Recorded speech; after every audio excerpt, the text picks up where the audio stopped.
Hello dear students. इस video में हम लोग बिहार बोर्ड वर्ग 8वीं का नई गणित प्रश्नावली 5.1 का प्रश्न संख्या 5 से देखेंगे। इनसे पिछले वीडियो में हमने प्रश्न संख्या 1 से 4 तक देख लिया। अगर आप लोग उस वीडियो को नहीं देखें तो इस वीडियो को डिस्क्रिप्शन में उस वीडियो का लिंक मिल जाएगा, वहाँ से जाकर आप लोग देख सकते हैं। तो देखिए प्रश्न संख्या 5 में क्या कह रहा है। तो यहाँ पर देखिए प्रश्न संख्या 5 में क्या कह रहा है। प्रश्न 5 कह रहा है निम्न प्रतिरूप का अवलोकन कीजिए और रिक्त स्थान भरिए। ये प्रश्न संख्या 4 के ही तरह है। चलिए इनको हम समझाते अपने कॉपी में। तो यहाँ पर देखिए प्रश्नावली 5.1 का प्रश्न संख्या 5 में कह रहा है निम्न प्रतिरूप का अवलोकन कीजिए और रिक्त स्थान भरिए। प्रश्नों को समझिए। प्रश्न में क्या कह रहा है। प्रश्न कह रहा है निम्न प्रतिरूप यानी कि नीचे जो दिया हुआ है प्रतिरूप यानी पैटर्न, नीचे जो इस तरह से पैटर्न दिया हुआ है इसका अवलोकन करना है, यानी कि इस पे हमें ध्यान देना है। और इसमें कह रहा है रिक्त स्थान भरिए यानी कि खाली जगह पर, जैसे ये आप खाली जगह और यहाँ भी है खाली जगह, तो इसको भरना है। यानी कि इस पैटर्न को समझ करके हमें क्या करना है, खाली जगह को भरना है। ये प्रश्न संख्या 4 के तरह ही है। देखिए प्रश्न संख्या 4 में क्या दिया, इसमें भी कह रहा था निम्न प्रतिरूप का अवलोकन कीजिए और रिक्त स्थान भरिए, यानी कि इनको समझना था इस पैटर्न को और क्या करना था, खाली जगह को भरना था। लेकिन प्रश्न 4 में देखें तो यहाँ पे देखिए शुरू का संख्या और अंत का संख्या, यानी कि शुरू का और लास्ट का संख्या देखें तो सभी में एक दिया हुआ है। यहाँ पे देखिए ये पहला संख्या 1 और यहाँ पे लास्ट में देखें तो 1, यहाँ भी देखिए 1 और यहाँ भी 1, और इनके बीच में देखें कहीं भी 1 नज़र नहीं आ रहा है, सभी में देखें तो बाकी का 0 है। लेकिन प्रश्न संख्या 5 में ऐसा नहीं है। इसमें देखें यहाँ पे देखें तो इनके बीच में भी दिया हुआ है 1, यहाँ भी 1, इनके देखिए शुरू और लास्ट में तो दिया ही, साथ में इनके बीच में भी यहाँ पर 1 दिया हुआ है इस सब में। तो इस तरह का यहाँ पर पैटर्न बन रहा है, तो इसको समझना है और यहाँ पर क्या करना है, खाली जगह को भरना है। तो देखिए 11 का वर्ग 121, इसी तरह से यहाँ पर देखिए 101 का वर्ग 10,201, इसी तरह से यहाँ पे देखिए इसमें 10101 का वर्ग यहाँ पे दिया है 102030201। अब इसमें आप लोग कुछ नहीं समझे होंगे अभी, तो आप लोगों को इसमें ही समझना है। अब समझिए इसमें संख्या देखे तो कितनी बार दिया है, एक, एक देखे तो 3 बार है, 1 2 और ये हो गया 3, तो 1 3 बार दिया हुआ है। तो देखिए संख्या 3 तक लिख दिया गया है, 1 2 3। अब इस शून्य को छोड़िए, सिर्फ संख्या 3 तक लिखा गया है, 1 3 बार है, इसीलिए यहाँ पे 1 2 3 तक लिख दिया गया। और इसके बाद क्या किया गया, इसमें देखिए ये जो दिया हुआ है संख्या 1 2 3, ये हमारा क्या हो गया, बढ़ते क्रम यानी कि आरोही क्रम हो गया, और इसी को वापस घटते क्रम में यहाँ से लिखना शुरू कर दिया है। यहाँ पे क्या किया गया, अवरोही क्रम। यहाँ पे देखिए ये 3 तक गया, 3 के बाद क्या होता है, इनसे नीचे संख्या, 3 से पहले 2 तो 2 लिख दिया गया, और 2 से पहले संख्या 1 दिया है तो 1 लिख दिया। और देखिए सभी के आगे यहाँ पे 0 दिया हुआ है, देखिए इसके आगे 0, इसके आगे 0, और इनके आगे कोई भी संख्या नहीं दिया है। तो देखिए शुरू का और लास्ट का संख्या में देखें तो यहाँ पर देखिए इनके पहले कोई भी संख्या नहीं दिया है, तो यहाँ पर इनके यहाँ पे ये जो 1 दिया है इनके पहले हमें कोई भी संख्या नहीं देना, और यहाँ पर देखिए ये जो 1 है इनके आगे कोई भी संख्या नहीं दिया, तो इनके आगे भी कोई संख्या नहीं देना। बाकी क्या करना है, इनके बीच में 0, सभी संख्याओं के बीच में 0 डाल देना है। इसके आगे भी 0, इसके आगे 0, 2 के आगे 0 और 1 के आगे भी 0, इस तरह से आप लोगों को डाल देना है। अब इसी तरह से इसमें भी समझिए, इसमें हमें भरना है तो कैसे भरेंगे, 1 कितनी बार है, 1 2 3 4 बार, 1 4 बार है तो हम संख्या 4 तक जाएंगे। पहला हो गया ये 1, इसी तरह से यहाँ पर संख्या 2 लिख देंगे, इसी तरह से संख्या 3 लिखेंगे और इसी तरह से संख्या 4 लिख देंगे। अब इसके बाद क्या करना है, इसका विपरीत जाना है, यानी कि इनसे छोटा संख्या लिखते चले जाना है 1 तक। तो 4 से छोटा संख्या है 3, यहाँ पर हम लिख देंगे 3। अब इसी तरह से यहाँ पर 3 से छोटा संख्या है 2, यहाँ पर लिखना है 2। अब 2 से छोटा संख्या 1, यहाँ पर लिख देना है 1। अब यहाँ पर देखिए सभी के आगे 0 लगा हुआ है, इस 1 के आगे 0 है और 1 के पहले 0 नहीं है, तो यहाँ पर देखिए 1 के आगे 0 लगाएंगे बट 1 के पहले 0 नहीं लगाना। इसी तरह से यहाँ पर लास्ट में देखिए इस 1 के जो है आगे 0 नहीं है, इसके पहले 0 दिया हुआ है, तो ऐसे ही करना, सभी में क्या करना है 0। यहाँ पे 1 के आगे 0, 2 के आगे 0, 3 के आगे 0, 4 के आगे 0, 3 के आगे 0, 2 के आगे 0, यही हो गया इसका आंसर। इसी तरह से यहाँ पर देखिए यहाँ पे कह रहा है कितना का वर्ग बराबर इतना संख्याएं होंगे, तो देखिए इसका वर्ग हम कैसे निकालेंगे। तो देखिए यहाँ पर संख्या दिया हुआ था 4 बार, तो हम क्या किए थे, यहाँ पे इस तरह से हम लिखे थे 1 से 4 तक। ठीक इसी प्रकार इसमें संख्या दिया हुआ है कहाँ तक, 1 2 3 4 5 तक, 5 तक संख्या दिया हुआ है, और इसका इसके बाद क्या किया गया है, विपरीत किया गया, तो 5 तक संख्या है तो हम क्या करेंगे 5 बार 1 लिख देंगे, 1 2 3 4 और इसके बाद हो गया ये 5। और इस ये किसका वर्ग हो जाएंगे, और सभी के आगे देखिए शून्य, एक के आगे शून्य, इनके आगे शून्य और इनके आगे शून्य और इनके आगे कोई भी संख्या नहीं, इसमें भी इसी तरह से करेंगे, इनके आगे एक के आगे शून्य, एक के आगे शून्य, इनके आगे शून्य और इनके आगे शून्य। यही हो गया इसका आंसर। तो इस तरह से आप लोग प्रश्न संख्या 5 को समझ गए होंगे। अगर नहीं समझे हैं तो वीडियो को दोबारा देखिए आप लोग पीछे करके। अब इसी तरह से देख लेते हैं प्रश्न संख्या 6 को।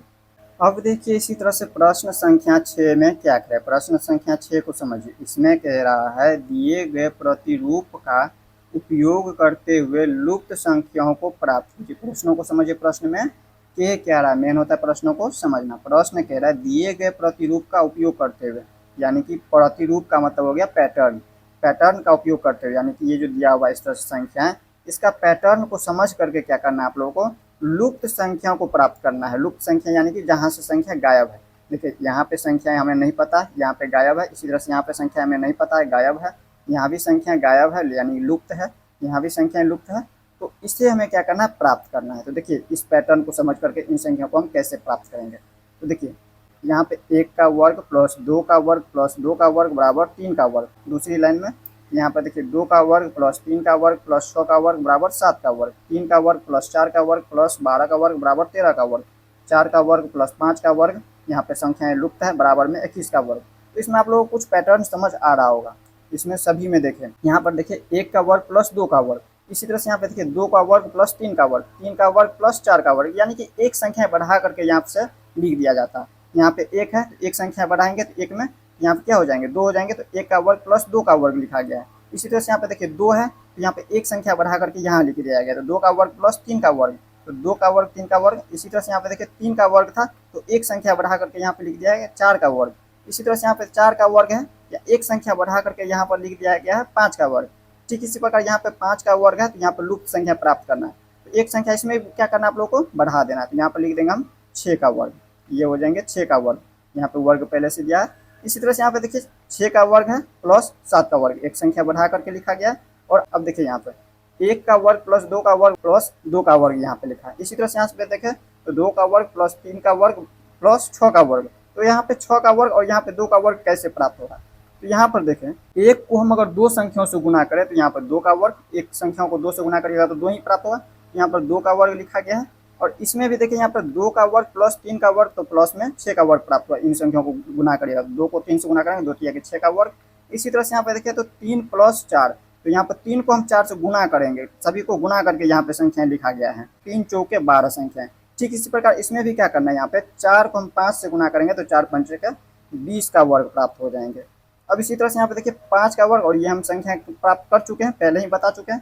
तो 5 का वर्ग और 6 का वर्ग, यहाँ पे हो जाएंगे कितना का वर्ग, 30 का वर्ग। कैसे, तो देखिए 5 6 के 30 का वर्ग हो गया। और इसी तरह से यहाँ पे देखिए 6 7 के 42 का वर्ग, इसको भी हम गुना करके लिख देंगे, यहाँ पे 6 7 के 42 का वर्ग हो जाएंगे। अब देखिए यहाँ पे इसके बाद क्या किया गया, यहाँ पे संख्या बराबर के उन साइड कैसे लिखा गया। इसमें देखिए यहाँ पे लास्ट वाली संख्या, यहाँ पे 2 का वर्ग है तो एक संख्या बढ़ा करके यहाँ पे लिख दिया गया 3 का वर्ग। इसी तरह से यहाँ पे देखिए 6 का वर्ग, तो यहाँ पर लिख दिया गया 7 का वर्ग, 12 का वर्ग, तो एक संख्या बढ़ा करके यहाँ पर लिख दिया गया 13 का वर्ग, 20 है तो यहाँ पर 20 में एक संख्या बढ़ा दिया है तो यहाँ पे 21 का वर्ग, 30 है तो 30 में एक संख्या बढ़ा करके लिख दिया गया 31 का वर्ग। इसी तरह से यहाँ पे 42 है तो एक संख्या बढ़ाएंगे तो कितना हो जाएंगे 43, तो यहाँ पर लिख देंगे 43 का वर्ग। तो आप लोगों को समझ आ गया होगा। तो इस तरह से आप लोगों को हल करना है। तो इस तरह से आप लोग प्रश्न संख्या 6 को भी समझ गए होंगे। अब हम देख लेते हैं इस तरह से प्रश्न संख्या 7 को।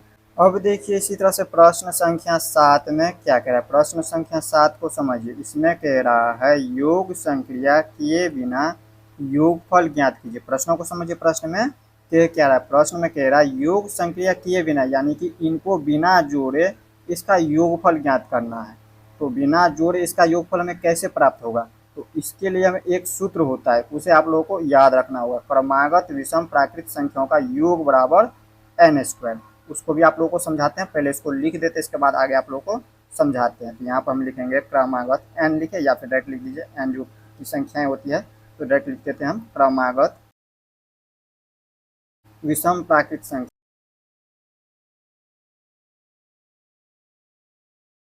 संख्याओं का योग।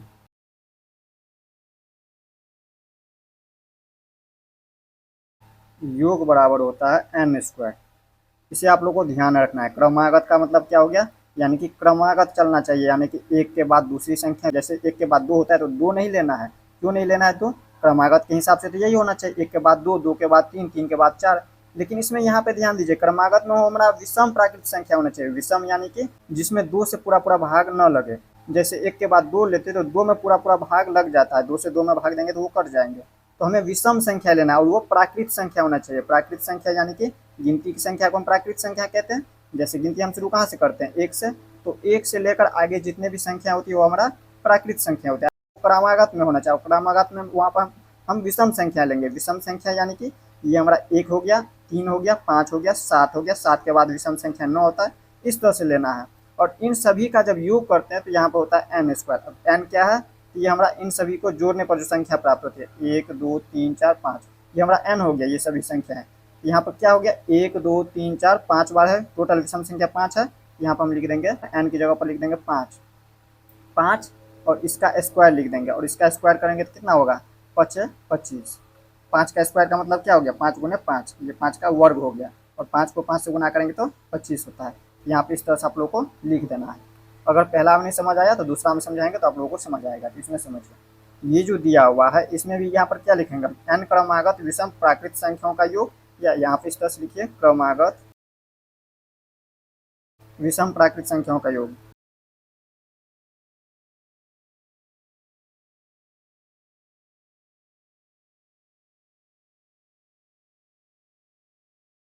यहाँ पे एन स्क्वायर होता है। देखिए हमने आपको क्या बताया, क्रमागत विषम प्राकृत संख्याओं का योग जो है एन स्क्वायर होता है। तो हम लिख दिए बराबर में एन स्क्वायर। तो यहाँ पे विषम संख्या एक के बाद दूसरा विषम संख्या तीन होती है। ऐसा नहीं करेंगे हम कि एक के बाद लगा देंगे यहाँ पे पाँच, और पाँच के बाद डायरेक्ट लिख देंगे नौ, नौ के बाद 13, ऐसा लिखेंगे तो यहाँ पे ये जो सूत्र लिखे एन स्क्वायर ये काम नहीं करेगा। इस यहाँ पे क्रमागत लेना है। एक के बाद दूसरी विषम संख्या तीन होती है, तीन के बाद जो इससे आगे संख्या होती है वो हमारा पाँच होता है विषम संख्या, पाँच के बाद हमारा सात होता है विषम संख्या। इसी तरह से ये हमारा सभी विषम संख्या। तो टोटल कितना विषम संख्या है, एक दो तीन चार पाँच छः सात आठ नौ 10। यहाँ पे देखिए एन की जगह पर लिख देंगे हम 10, और इसका ये स्क्वायर होता है तो स्क्वायर लिखेंगे। और 10 का स्क्वायर का मतलब हो गया 10 गुने का 10, ये हमारा वर्ग हो गया, 10 का वर्ग। तो 10 का वर्ग का मतलब हो गया ये स्वयं से दो बार गुना हुआ। तो यहाँ पर 10 को 10 से गुना करेंगे तो 100 हो जाएंगे, ये हो गया इसका आंसर। इसी तरह से इसमें भी लिख देना है, यहाँ पर लिख देना है क्रमागत विषम संख्याओं का योग बराबर एन स्क्वायर।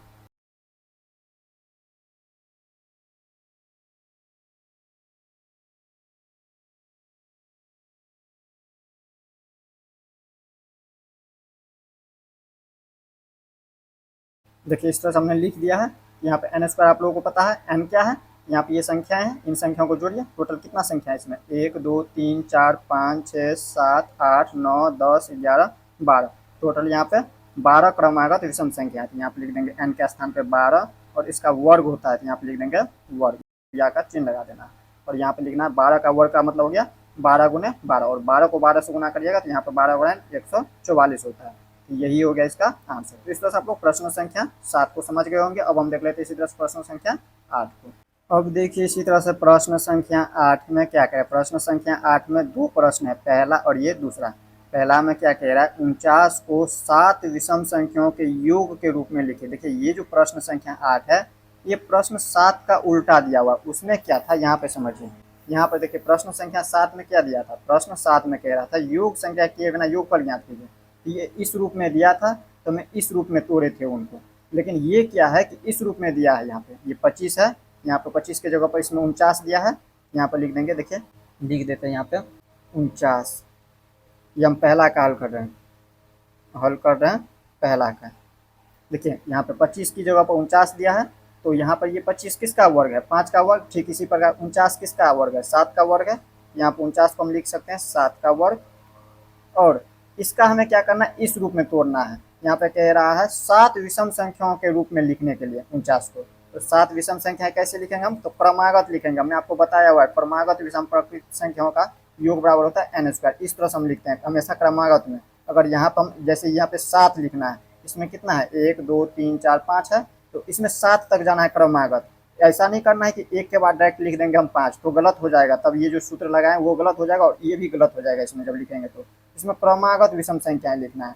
तो पहला विषम संख्या क्या होती है, एक होती है। इसी तरह से यहाँ पे एक के बाद इसमें योग लिखना है, तेरा योग के रूप में लिखने के लिए इसमें जोड़ देना इस तरह से एक।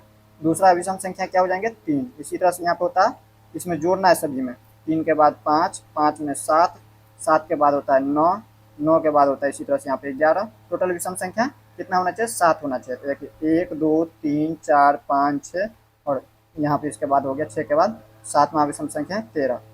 इस तरह से हमें लिख देना है विषम संख्या, यही हो गया इसका आंसर। अब इसी तरह से दूसरा नंबर को हल करना है। देखिए दूसरा नंबर को समझाते हैं। दूसरा नंबर में यहाँ पर दिया है 121, और 121 किसका वर्ग है, तो ये 11 का वर्ग है। 121 जो है 11 का वर्ग दिया है। यहाँ पर देखिए प्रश्न 7 का ये उल्टा दिया है। प्रश्न 7 में इस रूप में था, हम इस रूप में इनको लिखे थे, और ये जो प्रश्न 8 है ये अभी इस रूप में दिया हुआ है, तो हमें क्या करना है, इस रूप में इनको लिखना है। तो कैसे लिखेंगे, यहाँ पर हमें कह रहा था ये जो 121 है ये किसका वर्ग है, तो ये हमारा 11 का वर्ग है। तो 11 का वर्ग है, तो यहाँ पे क्या कह रहा है, 11 विषम संख्याओं के योग के रूप में लिखे। यहाँ पे ये जो दिया है 11 विषम संख्या लिखना है इसमें। टोटल इसमें कितना है, इसमें हमने कितना लिखा था, यहाँ पे ये हमारा था 7 विषम संख्या। इसमें 4 विषम संख्या और बढ़ा करके लिखना है। तो यहाँ पर लिखते जाइए, इसको यहाँ से हटाइए। एक प्लस का योग के रूप में लिखना है, ऐसा नहीं करना है कि यहाँ पे 1,3 ऐसे करके लिख दिए। योग कह रहा है तो योग के रूप में लिखिए, 1 प्लस का 3 प्लस का 5, इसी तरह से प्लस का 7 प्लस का 9 प्लस का 11 प्लस का 13। यहाँ तक हमें पता है। यहाँ पे 7 विषम संख्या है, 1 2 3 4 5 6 7 हुआ। 7 के बाद 8वां विषम संख्या क्या हो जाएंगे, 15, 15 के बाद 17। विषम संख्या आप लोग को याद रखना है, जिसमें हम 2 से भाग देते हैं तो पूरा पूरा वो संख्या नहीं कटता है, वही हमारा विषम संख्या होता है। अगर यहाँ पे अगर 15 के बाद 16 ले लेते तो 16 में हम अगर 2 से भाग देंगे तो ये पूरा पूरा कट जाएगा। 16 में अगर 2 से भाग दे तो 2 अट्ठे के 16, 8 बार में ये 16 पूरा पूरी कट चुका है। तो ऐसा संख्या नहीं लेना है जो कि पूरा पूरा कट जाए, वो हमारा सम संख्या हो जाती है। यहाँ पे 17 के बाद क्या लेना है आप लोगों को, टोटल कितना 11 संख्या लेना है। 17 के बाद ले लीजिए इसी तरह से 19। देखिए टोटल संख्या यहाँ पे 13 तक में जो है 7 है। 7 के बाद ये 8वां, ये 9वां, ये 10वीं, और इसके बाद हो गया 11वीं संख्या। तो टोटल यहाँ पे 11 संख्या तक इस तरह से हमने लिख दिया है। तो यही हो गया इसका आंसर। इस तरह से आप लोग प्रश्न संख्या 8 को समझ गए होंगे। अब हम देख लेते हैं इसी तरह से प्रश्न संख्या 9 को। अब देखिए इसी तरह से प्रश्न संख्या 9 में क्या कह रहा है। प्रश्न संख्या 9 को समझिए। इसमें कह रहा है निम्नलिखित संख्याओं के वर्गों के बीच कितनी संख्याएं हैं, वो आप लोग को पता करना है। देखिए प्रश्न 9 को समझिए। कह रहा है निम्नलिखित संख्याओं, यानी कि नीचे जो संख्या दिया पहला दूसरा तीसरा, तो इसमें कह रहा है वर्गों के बीच, जैसे ये 12 और 13 है तो इनके बीच की संख्या, इन दोनों वर्ग के बीच, जैसे यहाँ पे समझिए ये जो दिया है 12 का वर्ग, और ये है हमारा पहला में 13 का वर्ग। तो यहाँ पे 12 का वर्ग और 13 का वर्ग के बीच की संख्या, इनके बीच में कितनी संख्या है वो आप लोगों को बताना है। जैसे यहाँ पे देखिए 12 का वर्ग कितना हो गया 144, और यहाँ पे 13 का वर्ग कितना होता है 169। ये आप लोगों को याद रखना है। 1 से 20 तक आप लोगों को वर्ग हम बताए हुए हैं, याद कर लेना है। देखिए 12 का वर्ग करेगा 144 आएगा, 12 गुने 12, और यहाँ पे 13 गुने 13 करिएगा तो 169 आएंगे। तो इनके बीच में कितनी संख्याएं होंगे वो आप लोगों को पता करना है। तो यहाँ पे देखिए समझाते हैं आप लोगों को। यहाँ पे समझिए, हमने लिख दिया यहाँ पे आप लोग समझिए। यहाँ पे हमने लिखा है 144 के बाद क्या होता है 145, 146, 47, 48। इसी तरह से यहाँ पे जाएंगे तो 169 तक लिखना है। यहाँ पे 169 दिया है, 144 169, तो 144 से 169 के बीच में देखिए ये जो संख्या है कितनी है, 145, 46, 47, 48। इसको गिनती करिए 1 2 3 4 5 6 7 8 9 10 11 12 13 14 15 16 17 18 19 20 21 22 23 24 है। तो यहाँ पे हम लिखेंगे 24। अब ऐसे नहीं लिखना है कि यहाँ पे लिख देंगे डायरेक्ट 24, अब लिखने का तरीका भी होना चाहिए। तो इसके लिए देखिए सूत्र पर हम इसको हल करेंगे, ऐसे नहीं आप लोगों को हल करना है। ये आप लोगों को हमने समझाया हुआ है, तो आप लोग को लिखना कैसे है। तो देखिए यहाँ पे देखिए इनको हम n मान लेते हैं। अगर 12 को हम n मानते हैं, पहला के लिए हल कर रहे हैं, तो यहाँ पे ये हमारा 13 क्या हो जाएंगे फिर। तो यहाँ पर हम इसमें लिख सकते हैं, ये हमारा n है 12, तो इसका स्क्वायर है, तो यहाँ पे n स्क्वायर अगर इसको मानते हैं 12 को, तो 13 को हम लिख सकते हैं n प्लस 1 का स्क्वायर। क्यों लिख सकते हैं ऐसे, तो देखिए n को हम माने हैं 12, तो n के स्थान पे 12 और प्लस में 1 कर देते हैं, तो 12 प्लस 1 13 हो जाता है, 13 का स्क्वायर हो जाता है। तो यहाँ पर हम क्या लिख सकते हैं, इसमें हम लिख सकते हैं, पहला का हल कर रहे हैं, यहाँ पे लिखेंगे दो क्रमागत वर्ग संख्या, वर्ग संख्याओं क्या है n स्क्वायर, n स्क्वायर और n+1 का स्क्वायर, n+1 का स्क्वायर। आगे आप लोगों को समझाते हैं, पहले इसको लिख देते हैं, इसके बाद आगे आप लोगों को समझाते हैं। के बीच की संख्या, संख्या बराबर सूत्र होता है, याद रखना आप लोगों को, 2n। ये हमारा होता है सूत्र 2n। इन दोनों का बीच में संख्या जो होता है वो हमारा 2n होता है। तो देखिए हमने लिखा है दो क्रमागत वर्ग संख्या है, ये जो दिया है n स्क्वायर, n इसको माने हैं, यहाँ पे इसका स्क्वायर है। और इसी तरह से यहाँ पे ये अगर n स्क्वायर, तो ये हो गया n+1 का स्क्वायर, क्योंकि यहाँ पे देखिए n के स्थान पे 13, सॉरी 12, ये जो 12 है और इसमें एक जोड़ देते तो यही 13 आ जाता है, तो 13 का स्क्वायर के बीच की संख्या बराबर होता है क्या, 2n। अगर ऐसे नहीं समझ आया तो आगे आप लोगों को समझ आएगा। तो यहाँ पर देखिए इसको आप लोग लिखना चाहे तो लिख सकते हैं या फिर छोड़ भी सकते हैं। डायरेक्ट आप लोगों को क्या करना, लिख देना यहाँ पे 12 का स्क्वायर और 13 के स्क्वायर के बीच की संख्या बराबर लिख देना है 2n। यहाँ पर लिख दीजिए 12 का स्क्वायर और 13 के स्क्वायर के बीच की संख्या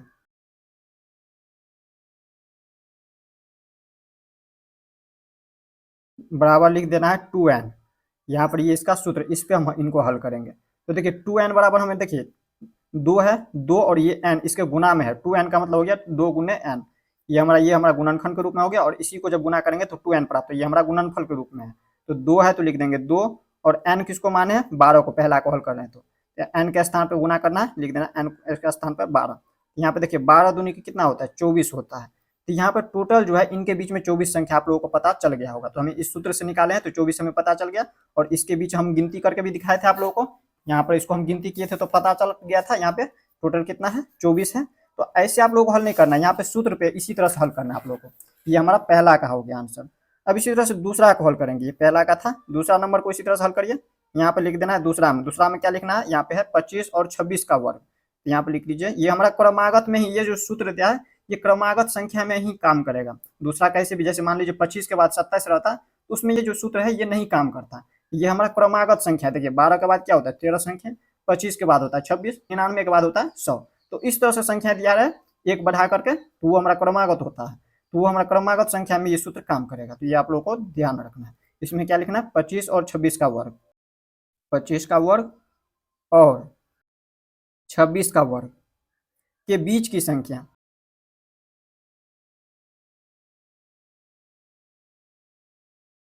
बराबर क्या होता है सूत्र, 2n। जहाँ 2 है तो 2 लिखेंगे और n के स्थान पे क्या लिखना है, देखिए ये जो n दिया है इनको हम 25 के स्थान पे लिखेंगे। देखिए ये अगर n तो ये n+1 होगा, क्यों होगा, देखिए ये जो n दिया है इनको अगर n मानते ये n का स्क्वायर हो जाएंगे, ये स्क्वायर। तो यहाँ पर हम इसको क्या लिख सकते हैं, n+1 का स्क्वायर लिख सकते हैं। क्यों लिख सकते हैं, क्योंकि देखिए n को हम माने 25, तो 25 और इसी में अगर एक को जोड़ देते हैं तो 26 प्राप्त हो जाता है, तो 26 का स्क्वायर हो जाता है। इनके बीच की संख्या हो गया 2n। तो 2 और n के स्थान पर हम मानेंगे ये 25 लिखेंगे। यहाँ पे इसको गुना करिएगा तो कितना होगा, 25 दूनी का 50। ये दूसरा का हल हो गया। इसी तरह से यहाँ पे हम लिखेंगे तीसरा का हल। तीसरा का भी एकदम आसान है, ठीक इसी प्रकार इसमें भी कर देना। यहाँ पे तीसरा में क्या दिया हुआ है, यहाँ पे दिया 99 और 100 का वर्ग। यहाँ पे 99 का वर्ग लिख देंगे और 100 का वर्ग लिखेंगे, और 100 के वर्ग के बीच की संख्या